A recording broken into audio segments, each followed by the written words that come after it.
um, video, we saw that, again, depending on the notation that you like, we saw that we could also estimate these values.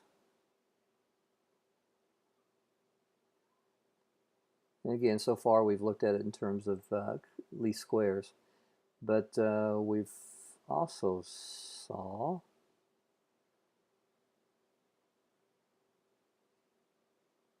that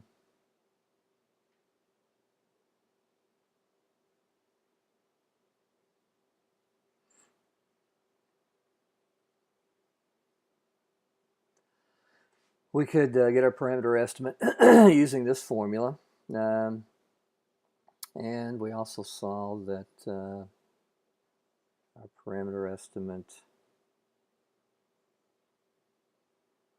I'm just going to use B1 there, could be found using this. So what I want to do is I just want to illustrate to you that, you know, how this works.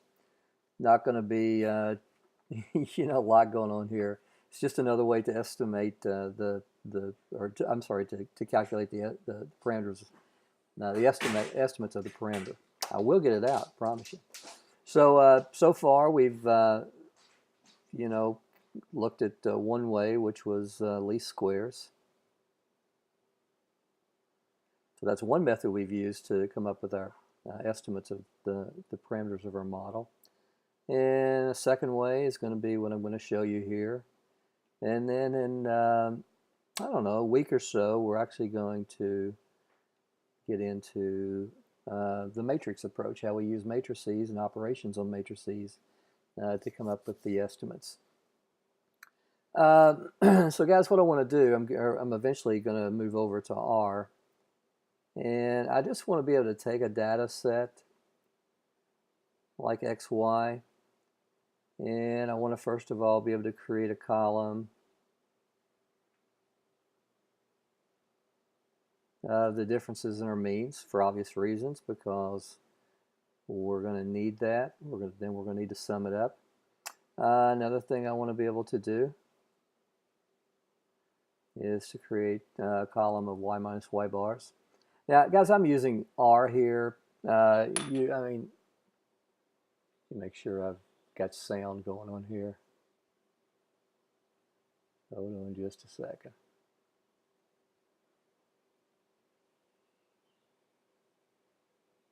Yeah, we'll pop up the sound a little bit. All right. Okay. So we're going to clearly want to come up with those values, and you know, the other values we're going to need to come up with is the sum of these. So all we're going to need to do is just take this and create a column of the values summed. You know, that's going to be enough to calculate what we need for this, but we're going to eventually get into something called the mean square error, which is we look back at the final topic on the agenda. You know, how do we estimate the error variance? And because I'm going to need this, what I want to do here is I want to create a column of y minus our predicted values, and ultimately I want to square those. So guys, these are the 5 things that, actually 6 things. Isn't it comforting that your statistics professor can't count to 6? Feel like you're in good hands, right? All right, so anyway, this is what we're eventually going to want to do with R. And, you know, again, with the game plan of putting all this together and showing an alternate version, as I've demonstrated here, for finding the coefficients of our model. So let's get out of this, get into R. So the data set I've got here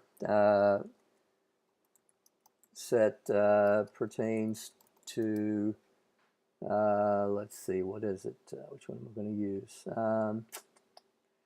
Let's call work hours needed for a construction site and lot size Y. So we want to be able to predict, actually I got that backwards. We want to take our lot size and be able to predict the number of work hours to complete a certain level of construction. So guys, let's get some data going here. So I'm going to call this just lot size. And I'm just using a data set that I found somewhere. And I want to keep it small just because I don't want to do a lot of typing. 70. So we got sample size here of 6. All right, guys, call the other one work. And let's go. So apparently the first observation had a lot size of 80 square something, maybe 80 acres. I have no idea really what that's measured in.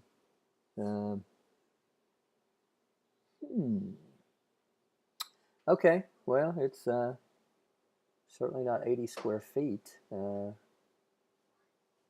don't know. Okay, well, they'll just be numbers.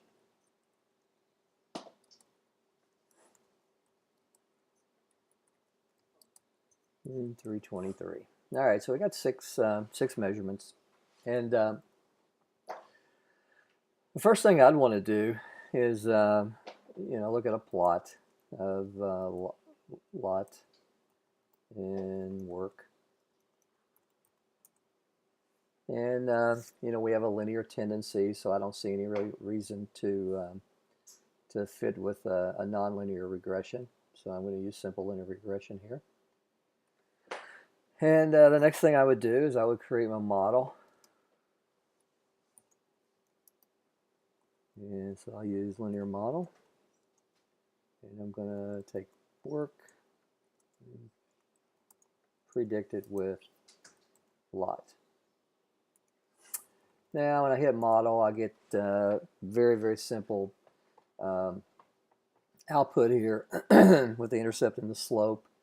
But I can get a little more sophisticated and get some things that I want. Again, very compact output, but it gives me a lot more information. Now, the things that are of interest here, clearly the residuals. We're going to be interested in those in just a second.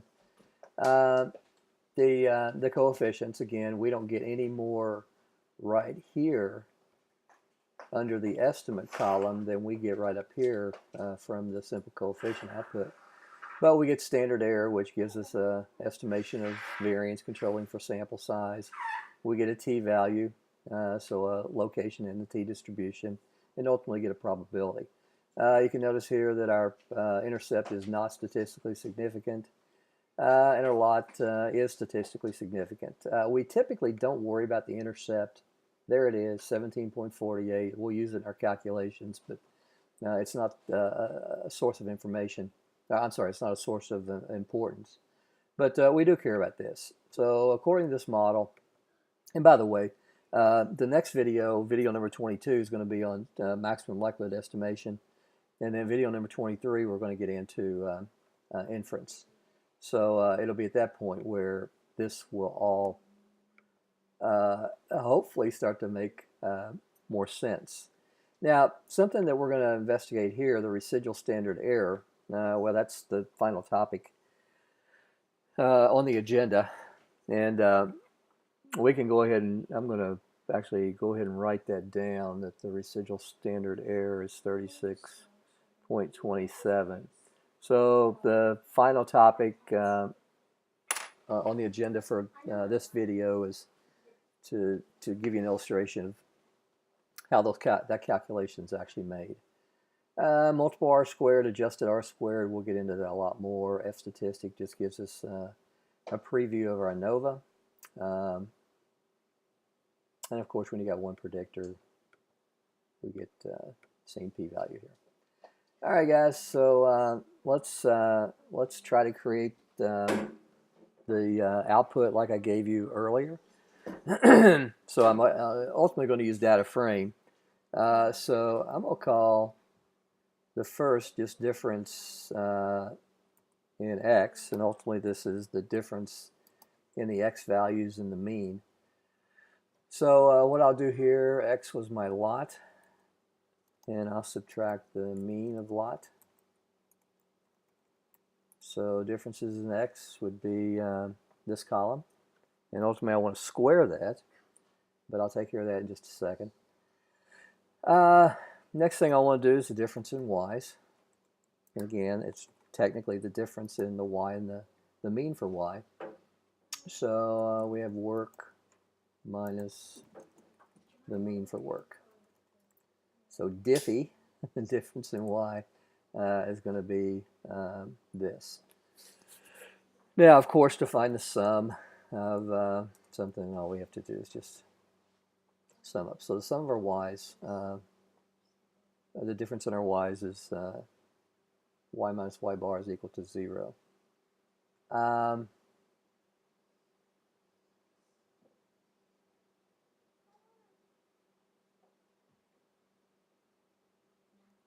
Okay, let me check something. So we have 399. Let me see something. Mean of work.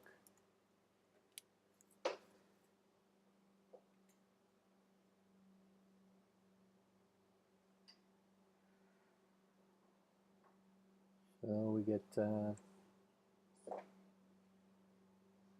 399.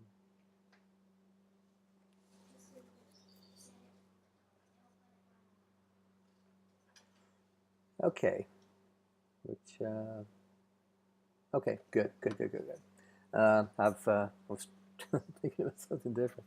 Guys, the fifth column that we need to square our differences in x. So I'm going to do square differences in x, and so guys, all we're going to do here is just square these terms.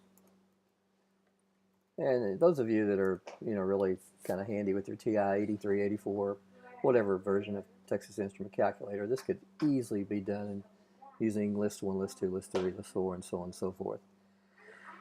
And if you're more comfortable with that, that's just, it's fine with me. So, guys, what I want to do now is I want to do data frame. So I want to create x. I'm sorry, I want to create lot in work. I want difference in x, difference in y, and square difference in x. So just like the output that I gave you that I was trying to create earlier, this is what I get. Now, in making our calculations, I'll tell you what, I want to do one more thing. I want to create the residuals. So if I do RESID of, I think I called it model, yeah. I'm going to get the same residuals. Notice that we got the residuals in one of the outputs up here. And I can get the residuals here. So guys, technically what I told you I wanted to create was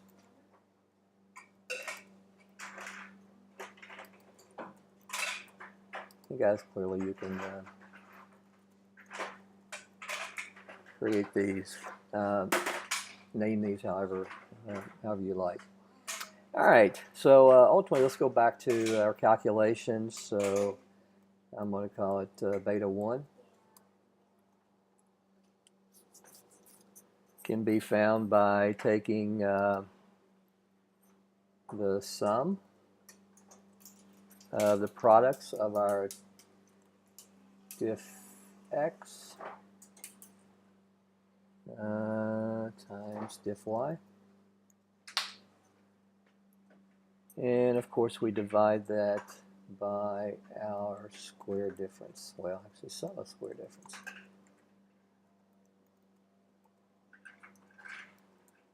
So beta 1, guys, is 4.41, which should look really, really, really familiar, because this is what we have right here. To calculate beta 0, we're going to take mean of y, so that's going to be work, minus the mean of x, which is lot, times beta 1. So guys, beta 0 is going to be 17.485, or 481, I'm sorry, which, you know, we haven't reinvented the wheel here. We haven't done anything extra special or jaw-dropping. All we've done is just looked at a different way of calculating the estimates for our model. Now, one thing I do want you to keep in mind is, and I'm going to get real dramatic here, important, okay? Let's call, I'm not really sure how I want to do this. Well, let's just call it what it is, sum of square for error. And this is going to be our residuals for a model. Let's see, what do we need to do? We need to square those and then sum them up. So we want to take those and square them. And guys, we want to sum that. That was cool.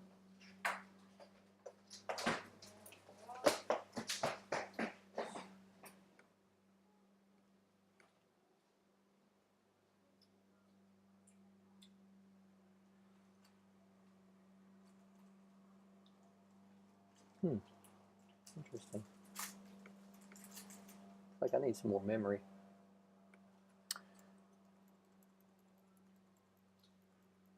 All right, so I've taken the residual and I've squared each one of those, and I want to sum this up. So SSE is going to have a value of 5262.847. So guys, put that on the back burner. Keep that in mind. We're going to use that again in the final part of our calculations. Well, guys, let's go back to the blackboard, chalkboard, whatever we call it, and let's. That's where I wrote down the standard error. So guys, let's just recall.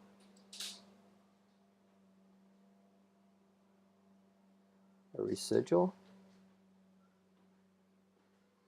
which is called our error, is the observed y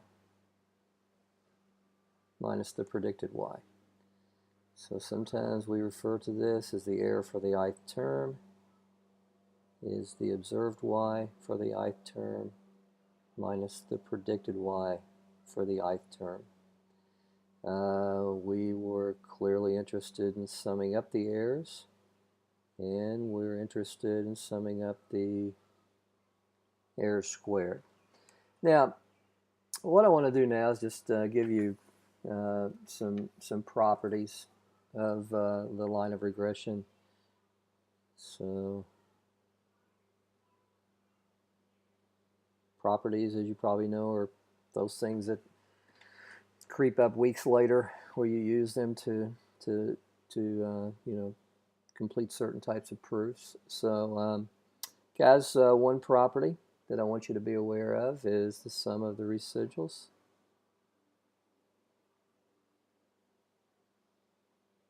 As you would expect, will always be 0.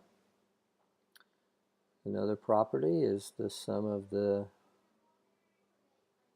errors squared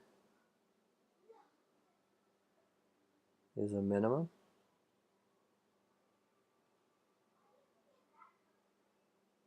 And of course this is established under the least squares technique that we have seen kind of ad nauseum so far. Another interesting property, or at least I think it's kind of interesting, that the sum of our y's will always be equal to the sum of our predicted y's. And I think what I'll do is I'll actually get back out of Blackboard and go back to R and show you that, or either that or I'll make it part of a homework assignment. And the final thing I want you to be aware of is the point x bar, y bar is always on our line.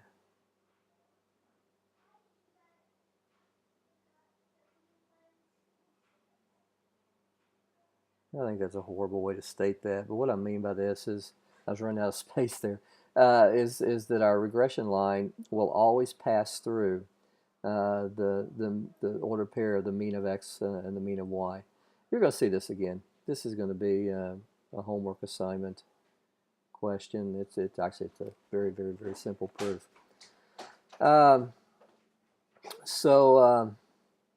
Guys, moving on to the final part, the final agenda. And I would say, again, I want you to, even my 1,500 students, my introductory stats students, understand that when Barbara says something that's very important, you're going to see it again when your grade's at stake. So these properties are something that I want you to be aware of. Now, let's go back. I'll tell you what, I want to go back to R, and I just want to illustrate this for the data that we have. So I hadn't really planned on doing that, but I think it's going to be worthwhile just to illustrate it. Certainly not a proof, but something that we can illustrate. So if we look at our predicted for a model, let's see, how can we do this? Well, let's just calculate it. So the predicted values could easily be calculated by taking 17.48175 plus 4.41 4599 times our x values, which we called lot. So our predicted values will be this. If we take the again the property number 3 that we just looked at, that I just want to quickly illustrate, is that we sum up our y's, which is work, and we sum up our predicted values, which is 1650. So guys, we certainly didn't do anything extra special there, but it's just a quick illustration about how these are the case. I don't know why, but I remember when I first saw that, I thought that was kind of interesting. Saw that being that the sum of the y's and some of the predicted y's are equal. I thought that was kind of clever, and after I thought about it more, it's like, well, yeah, okay. It's called a Darboux tangent. All right, guys. So what's the next, the final? Told you you're going to get out of class early today.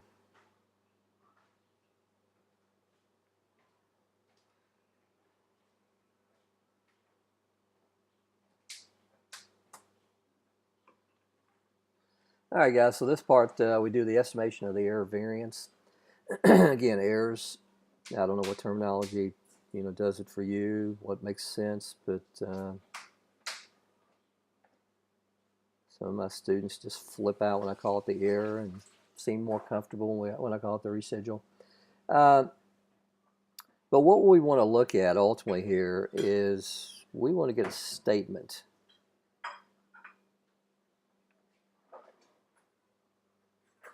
of how much variation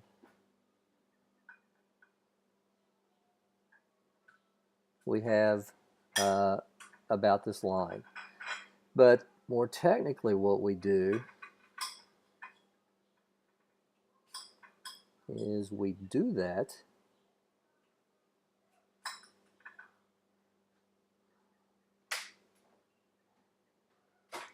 by looking at the distances, actually the sum of the squares, sum of the distances, and we get an indication of the variability created by these vertical distances squared. All right, so I think we can actually, I don't know how I want to do this. All right, let's just go back to the simplest concept, something you would have learned back in a very introductory statistics class. If we just have data x1, x2,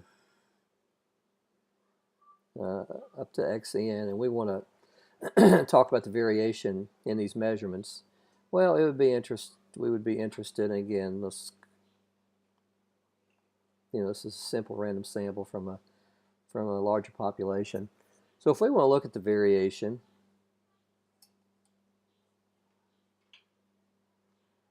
we would want to examine the variance. Now, why is the variance so important to us? Well, it's an unbiased estimator of the population variance. Unbiased means that it doesn't tend to over or underestimate. That as we take sample after sample after sample, we kind of get a leveling out, an averaging out, if you will. And neither, again, this doesn't tend to underestimate or overestimate. On the other hand, the sample standard deviation is a biased estimator of the population standard deviation. So because we have this unbiased feature, we want to focus on this. So what we would do there is, very first thing is we would examine the sum of the deviations. So I would want to come in and look at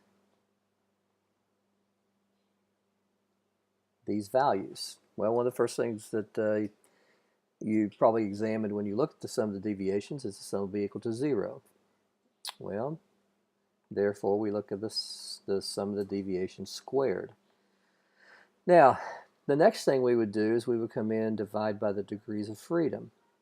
And in the case of the measurements that I've provided to you here, the sum of the degrees of freedom is just the sample size minus 1.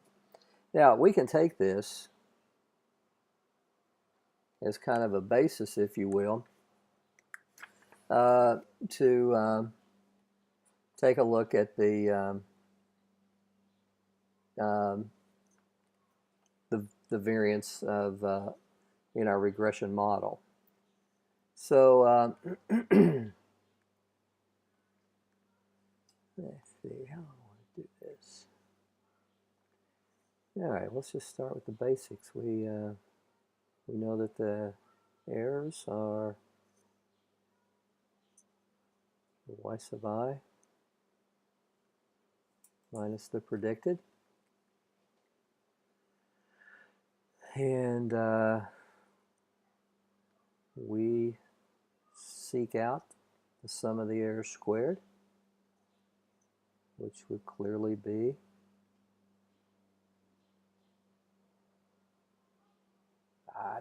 goodness gracious. I want to keep this in a sequence that actually makes sense. So guys, our error squared would clearly be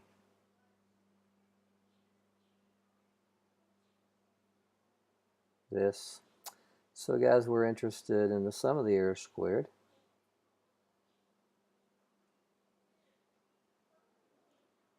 Which would be the sum of y sub I minus y hat quantity squared. Now, this is an important measurement for us, and so important we give it a cool name.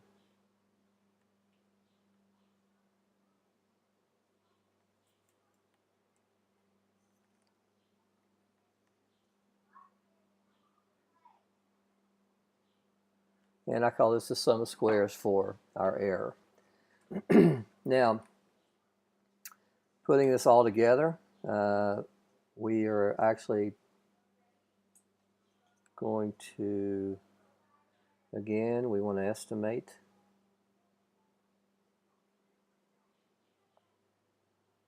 sigma squared, which is the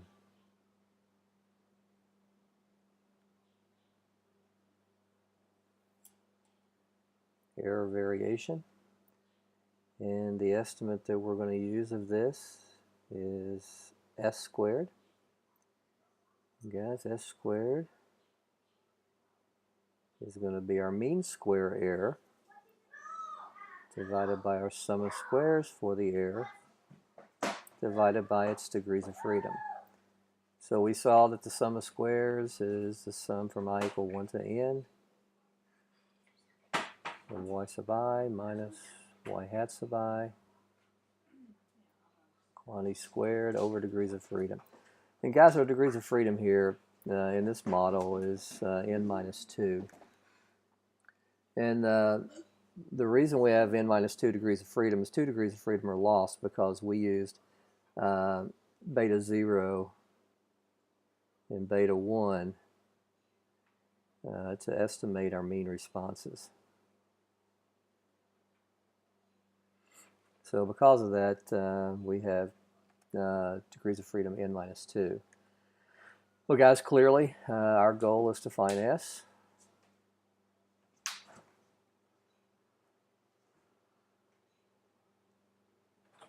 So s is nothing more than the square root of our mean square error. Now, a little side note here, it's an unbiased estimator, so the expected value of our mean square error is going to be sigma squared, which is clearly important. So we don't have a biased estimator. So guys, let's finish this lecture up real quickly. We found that again, the mean square error is the sum of squares for the error divided by n minus 2. So guys, in our case, we have a sample size of 6, so n minus 2 is clearly 4. And if you go back to the, I hate to do this because it's, but anyway, we calculated the sum of squares for the error right here is 5262.847. So 5262.847.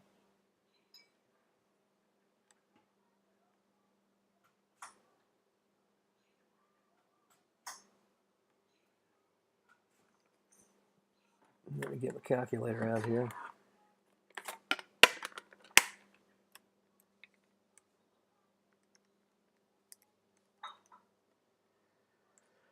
So guys, when I divide that by 4, I get 1315.71. Guys, remember we're trying to find s, which is the square root of the mean square error.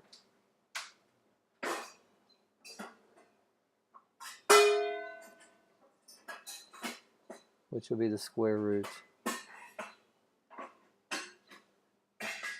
of 1315 point, wow, must be, dyslexia must be kicking in big time. So take the square root, and we get 36.27. Now guys, that value should look familiar to you because it's precisely what we got as back in one of our outputs with R, it's exactly what we got for the residual standard error. So again, 36.27, 4 degrees of freedom. So clearing up a little bit of the value that we get in this output. Well, boys and girls, promised you a short video today, so that's what you're going to get. This is one of the shorter ones, but it certainly includes a lot of pertinent information. So, the end.